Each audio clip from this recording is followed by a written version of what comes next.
India's Prime Minister Narendra Modi attended the 19th East Asia Summit in Vientiane, Laos. During his address, PM Modi extended condolences to the countries who have been impacted by Typhoon Yagi. PM Modi noted India's assistance in providing humanitarian aid through Operation Sadbhav. He also emphasized on ASEAN unity and centrality. According to sources, Prime Minister Modi was recognized as the only leader in the room who has participated in the most number of East Asia Summit, which is 9 out of 19 East Asia Summits. India's Prime Minister Narendra Modi called on Lao President Thongloun Sisolit in Vientiane on Friday and conveyed his commitment to further deepen bilateral ties. Prime Minister Narendra Modi held bilateral talks with Prime Minister of Lao PDR Sonsai Sifondon in Vientiane on Friday. PM Modi met US Secretary of State Antony Blinken on the sidelines of the East Asia Summit in Vientiane in Laos on Friday. India and Lao People's Democratic Republic today signed several memorandums of understanding in the fields of defence, cooperation and assistance in custom matters. A memorandum of understanding in broadcasting was also signed between India's Prasar Bharati and Lao National Broadcaster on Friday. India's Prime Minister Narendra Modi met Prime Minister of Thailand Pentongton Shinawat in Lao PDR. The two leaders discussed ways to improve trade ties, among other things. On the sidelines of the East Asia Summit, Prime Minister Modi met President of South Korea Yoon Suk Yeol on Friday. PM Modi gifted exquisite items to world leaders during his two-day visit to Laos. Leaders of New Zealand, Japan, Lao PDR and Thailand were presented with unique articles. After concluding his two-day visit to Lao PDR, India's Prime Minister Narendra Modi departed from the South Asian country on Friday afternoon. India's Ministry of External Affairs Secretary Jaideep Majumdar said ASEAN leaders appraised India's cooperation in several areas of diverse collaboration. India's National Institute of Electronics and Information Technology and the Government of Western State of Maharashtra signed a memorandum of understanding focusing on automation and robotics on Friday. India's Electronics and IT Minister Ashwini Vaishnav hailed the agreement as crucial, emphasizing the need for the government to identify essential skills for India's youth and tailor technical education accordingly. A large number of people gathered at Dashya Ashwamedh Ghat in India's Uttar Pradesh to pay tribute to veteran industrialist Ratan Tata during Ganga Aarti at the Ghat on Thursday evening. The Indian Air Force aircraft IAF C-295 made its inaugural landing at Navi Mumbai International Airport in the Indian state of Maharashtra. Chief Minister of the state Eknath Shinde was present at the occasion. India's National Regulatory Authority meets WHO's international standards for vaccine regulations, having been benchmarked against the global benchmarking tool in 2017 and now aligned with the revised criteria. Citing security reasons, the government of northern state of Uttar Pradesh has sealed Jayaprakash Narayan International Centre ahead of visionary leader's birthday on Friday. A fire broke out at the railway extension worksite in the South Indian state of Tamil Nadu on Thursday. Firefighting teams succeeded in bringing the fire under control. Indian stock markets remained in the consolidation mode on Friday. The BSE Sensex today closed at 81,381, down 230 points.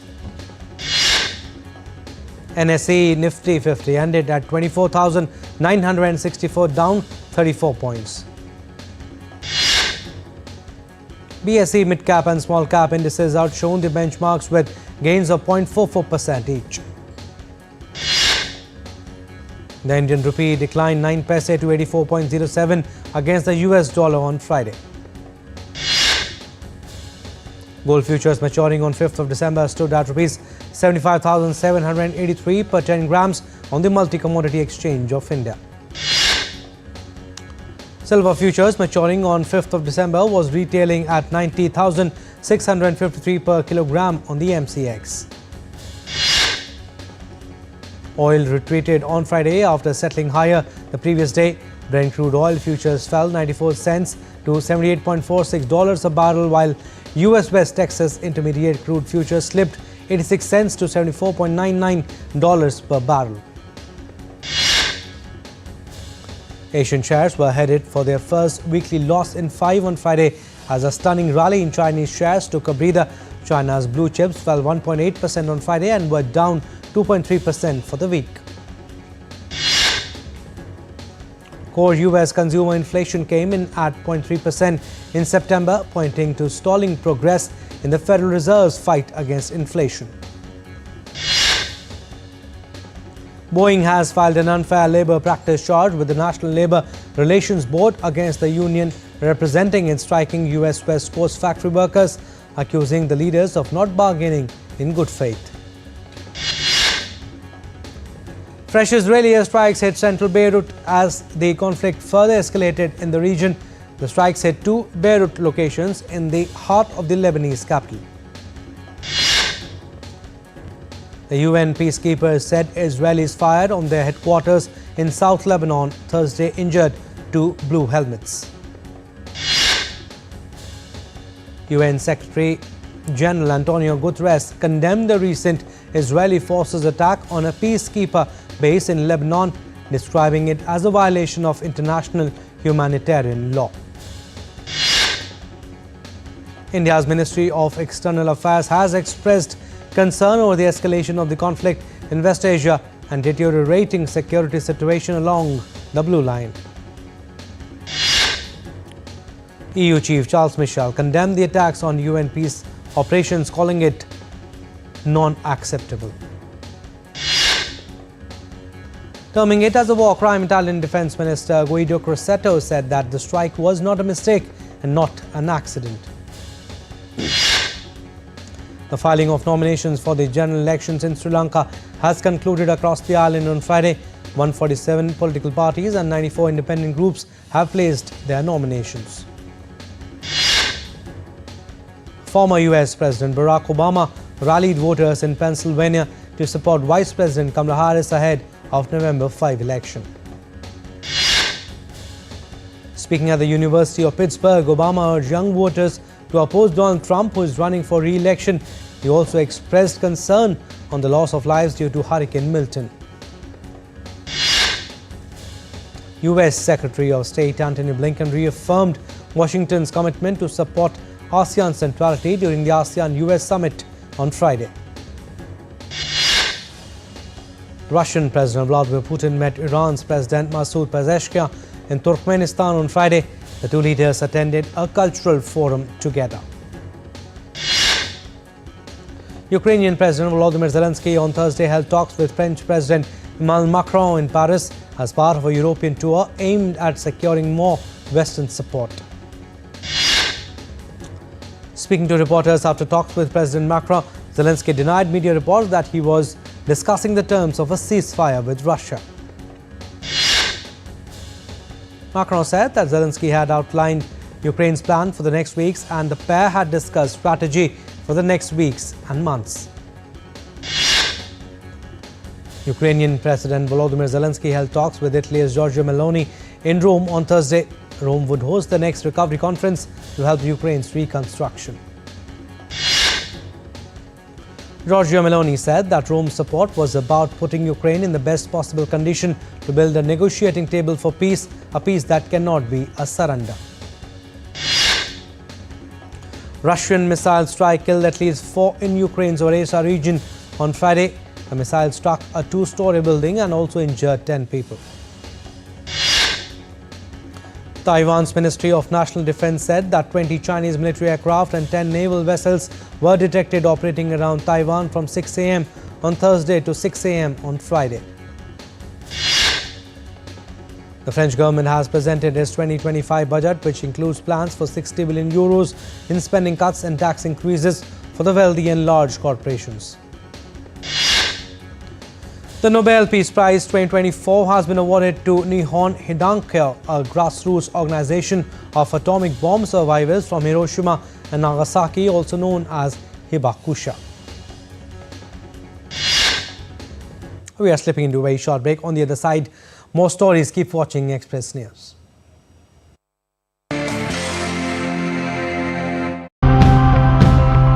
Extreme weather events are going to get more frequent and intense. What can we do?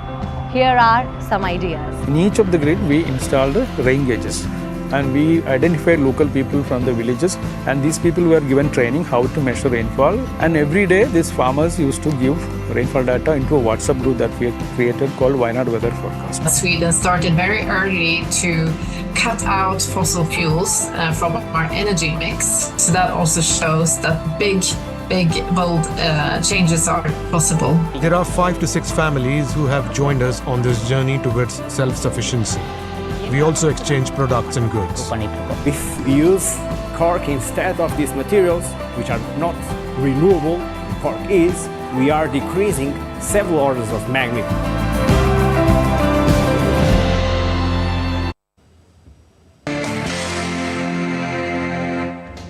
Welcome back. You're watching Express News. I'm Abhishek Mahajan for more stories.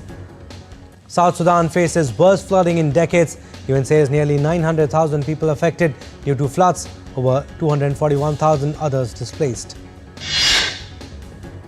Hurricane Milton leaves at least 10 dead in US Florida, millions still left without power. Governor of Florida, Ron DeSantis, said the state had avoided the worst case scenario, though he cautioned the damage was still significant and flooding remained a concern. US President Biden said he believes Congress should return to address hurricane aid. Biden said he had not spoken with House Speaker Mike Johnson on the subject. US Republican presidential nominee Donald Trump criticized the federal response to the two most recent hurricanes, Helene and Milton. Trump also congratulated the Republican governors of Florida, Georgia, South Carolina on their response to Helene. He said Biden administration's response to recent storms was ineffective, inaccurately claims aid was capped at $750. US Vice President Kamala Harris at a campaign rally in Phoenix, Arizona, pledged support for those affected by hurricane. She said the administration has mobilized thousands of federal personnel across the affected region. French firefighters evacuated residents in Asson department as the remnants of Hurricane Kirk churned across Western Europe. The nearby Seine-et-Marne and Euro-de-Loire departments were also submerged. Both remain on red alert for flooding. The India Met Department issued a yellow alert for southern state Tamil Nadu, predicting heavy rainfall across the state until October 13th. Panama installs a water wheel trash collector to prevent plastic waste from reaching the sea. The trash collector machine is called Vanda. The machine Vanda collects hundreds of tons of garbage flowing through rivers and separates it for recycling. The project aims to protect Panama's coastal environment. On Colombia's Pacific coast, tourists and locals collected garbage to clean a polluted beach, with the waste being transformed into chairs for a local school. Children who helped in cleaning the coast received plastic coins for their efforts, which they can exchange for books or school supplies. Rare collection of Andy Warhol's Reigning Queens opens at a Dutch museum. The exhibit inaugurated features 4 silk prints of the former Dutch queen. The featured 4 silk prints of the former Dutch queen were created by Warhol in 1985. The exhibit marks a significant moment in showcasing Warhol's pop art legacy. Northern lights dazzle skies over England with stunning colours visible across the West Midlands on October 10. The celestial display was visible as far south as parts of England. Also known as Aurora Borealis, the lights occur when charged particles from the sun collide with oxygen and nitrogen molecules in Earth's upper atmosphere.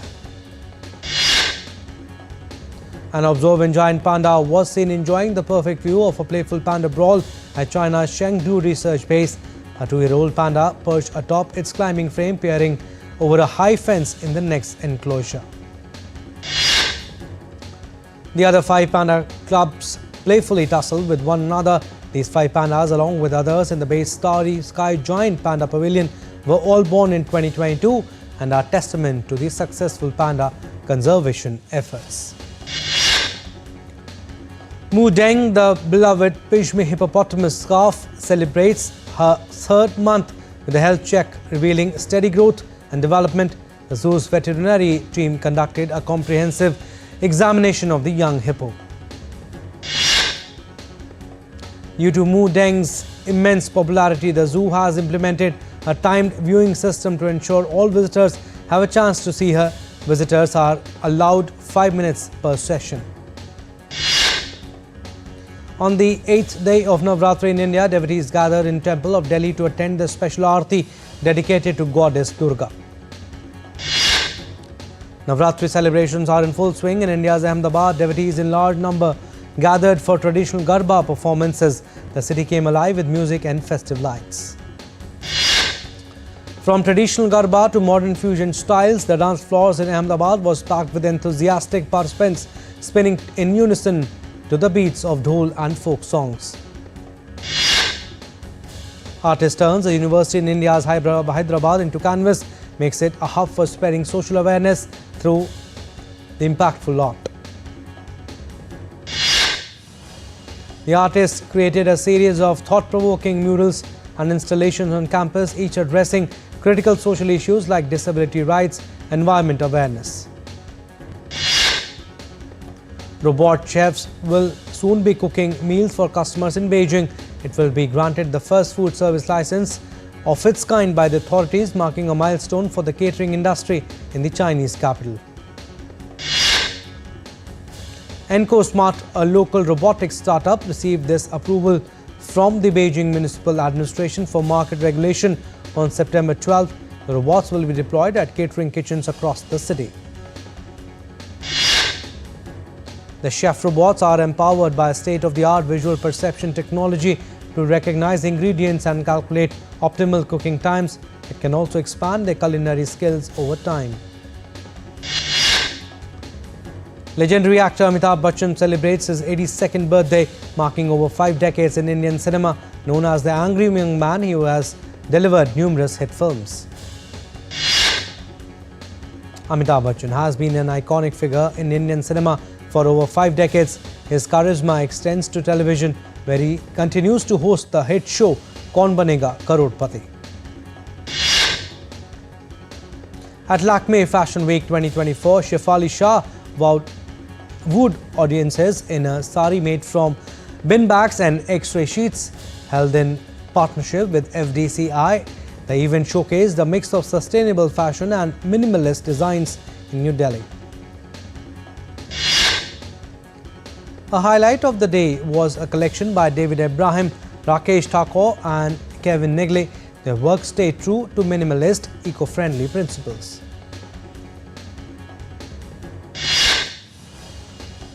Netflix is renewing the romantic comedy Nobody Wants This for a second season starring Kristen Bell and Adam Brody. The new season will feature different showrunners. Superman actor Henry Cavill is set to star in the live-action Voltron film. Cavill will take on a new role in this highly anticipated project. Mario Lopez receives a star on the Hollywood Walk of Fame in the television category. Known for his breakout role in Saved by the Bell, Lopez has also appeared in hit shows like This Is Us and Jane the Virgin. His TV career spans both acting and hosting. The Bollywood film Superboys of Malegaon premieres at London Film Festival. Cast and crew celebrated the film, which is inspired by a 2008 documentary about Nasir Sheikh. The film Superboys of Malegaon explores Nasir Sheikh's journey in filmmaking and his creative process. Harry Brook and Joe Root's 454 runs partnership guided England to a victory over Pakistan by an innings and 47 runs in the first test in Multan. West Indies secured a comprehensive 8-wicket victory against Bangladesh in the Women's T20 World Cup on Thursday. Argentina played a 1-1 draw against Venezuela in the FIFA World Cup South American qualifiers. The fixture marked return of Lionel Messi to international football after injury in Copa America finals. Bolivia climbed into the qualifying spot after stunning Colombia with a 1-0 victory in the South American qualifiers. The match between Ecuador and Paraguay ended in a goalless draw at the Estadio Rodrigo Paz Delgado in Quito. Brazilian team pulled off a last-gasp 2-1 away victory over Chile thanks to a goal by substitute Luis Hendrick in the 89th minute. Greece scripted history as Vangelis Pavlidis struck twice in a 2-1 victory over England in the Nations League Group B2 match at Wembley. The Indian Blind Football Federation announced on Thursday that it will host the 2025 IPSA Women's Blind Football World Championship in Kerala. Arina Sabalenka and Coco Gauff are set to lock horns in the Wuhan Open semi-finals after securing convincing wins on Friday. America's Taylor Fritz advanced to the Shanghai Masters semi-finals after a straightforward win over David Goffin of Belgium. Alright, that's all we have in this edition of Express News. You stay tuned for more news and updates. Namaskar.